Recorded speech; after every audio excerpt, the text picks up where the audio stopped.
Đấy là Trần Mây với lại giả gỗ đã hoàn thành nhá. Anh em nào có nhu cầu làm Trần Mây giả gỗ thì liên hệ số điện thoại mình để ở phần mô tả nhá.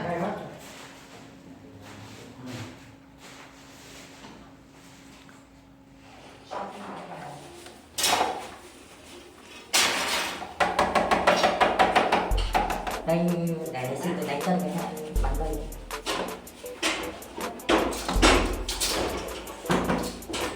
Ngồi nhìn cái đấy như là ngồi ấy. Ngồi như ngồi ị.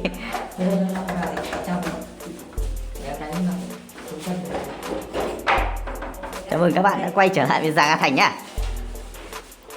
Đây mình đang review ông anh mình làm Trần Mây các bạn nhé.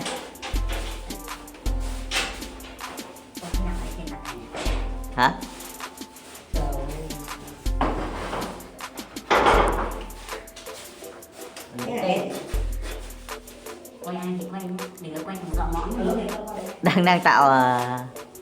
Đang tạo đám mây à?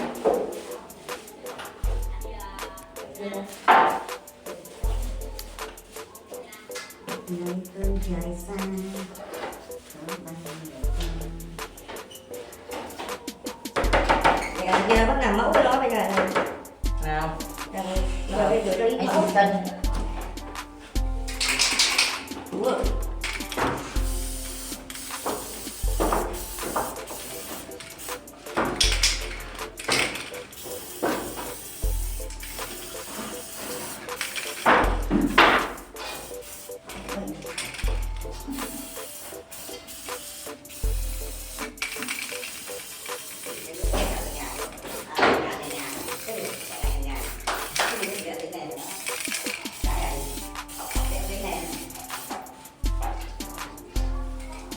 Chú Đảng ơi, chú đang làm gì ấy? Vẽ gỗ à? Để anh tác nghiệp chú nhé. Vẽ bên đấy này này.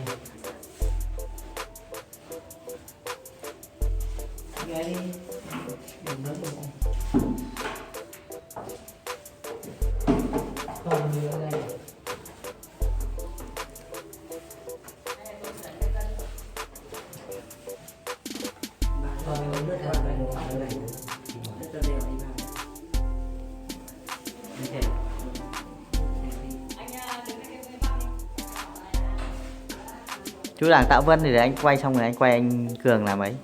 Vẽ cây đào.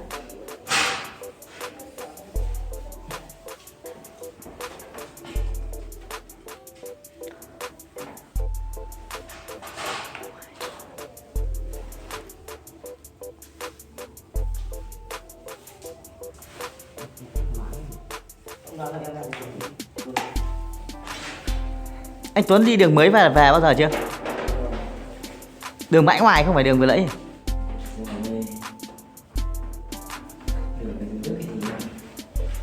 Ừ, đường ở đây.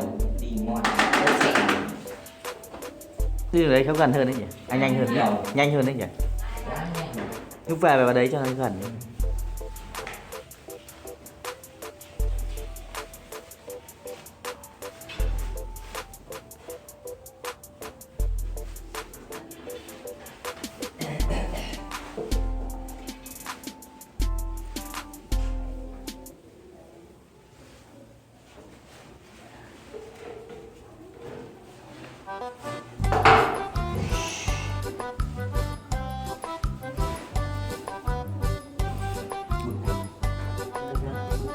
Chú Đảng đang nằm mà gỗ. Anh nhìn gỗ này giống gỗ gõ lắm. Hả?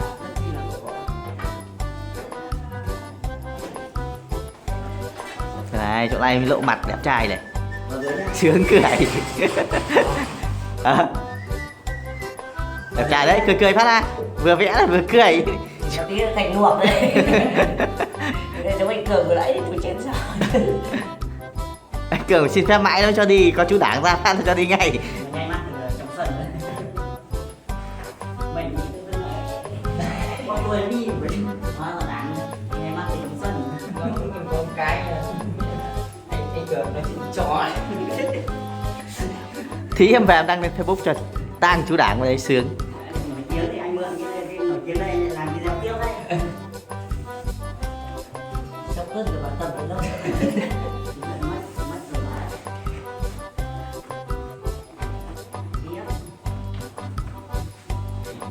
Hai em.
Còn đang ế.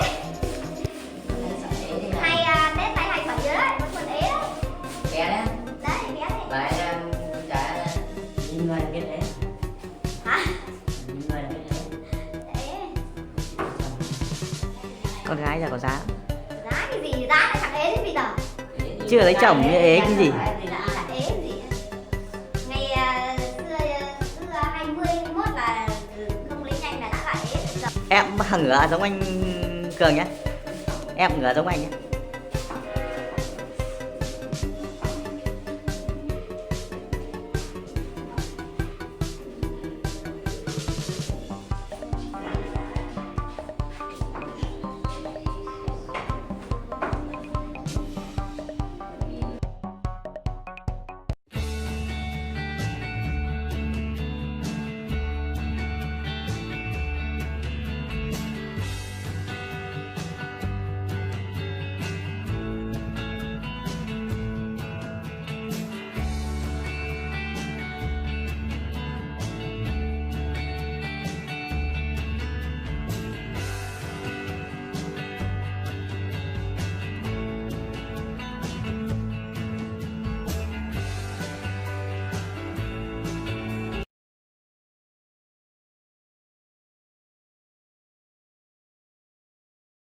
bảo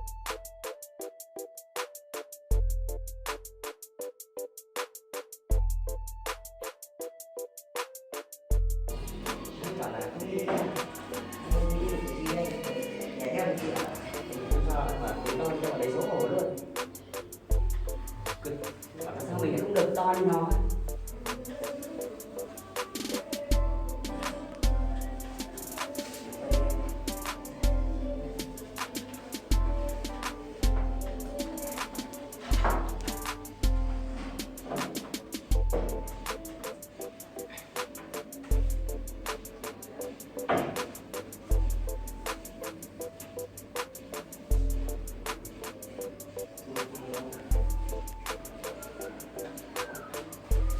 Đừng để thời gian bên nhau đã thói quen, cảnh biến rất xa xôi.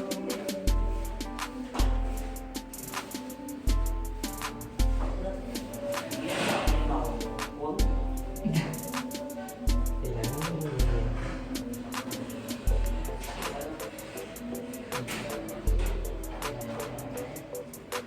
thầy đã tầm 30 ba mấy mà chồng cũng mất. Những người trong số đấy thường làm gì mà chọn mẹ được điều tình duyên, đúng không? Chồng mất nhưng mà bà chỉ có cặp cái ăn chẳng đừng sợ anh ấy trắng mà kiểu chồng mất là không phim cái gì thì cái thu vào cái đấy hồng trắng hồng các nơi mà đéo đổ đường không anh nhỉ? Thì đéo nào không và đổ đường bác cả nha mày cũng tu chứ mình ngoài mình chả thấy cái ấy đéo cả người đi là dạo này chay rồi thì đâu cả đâu cả anh nào anh trên anh nhận giấy nhận gì trên cường ai lại quay tay thì lấy đổ quay suốt trong đấy không chơi người cháu nghĩ là cái gì của chơi làm gì để cắm đầu lại rồi không?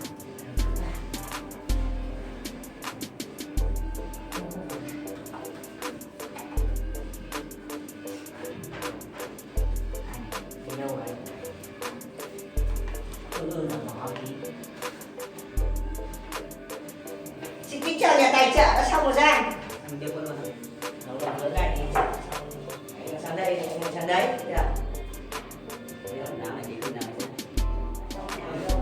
Tới thưa nó này bằng thế này bằng à nào bằng nhau kìa khi anh cường tới được không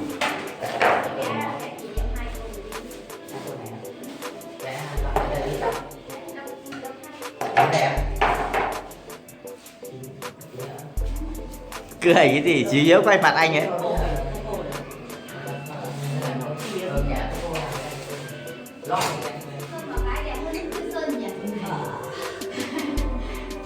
Polymer nó dán vào cái dán vào đẹp đấy. Các bạn cái này nó chủ yếu là cả cái người ra màu rồi nhỉ. Vâng, đúng không? Cái gì cũng quan trọng.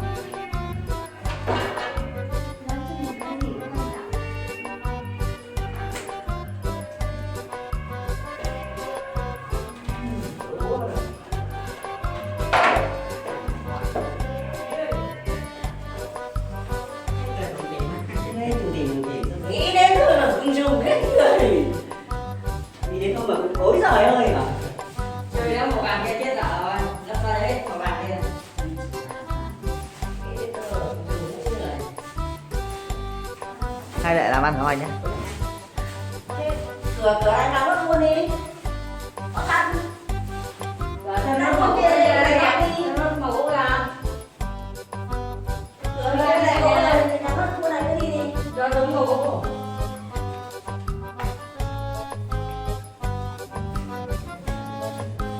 Thế là Trần Mây với lại giả gỗ đã hoàn thành nhá. Anh em nào có nhu cầu làm Trần Mây giả gỗ thì liên hệ số điện thoại mình để phần mô tả nhá.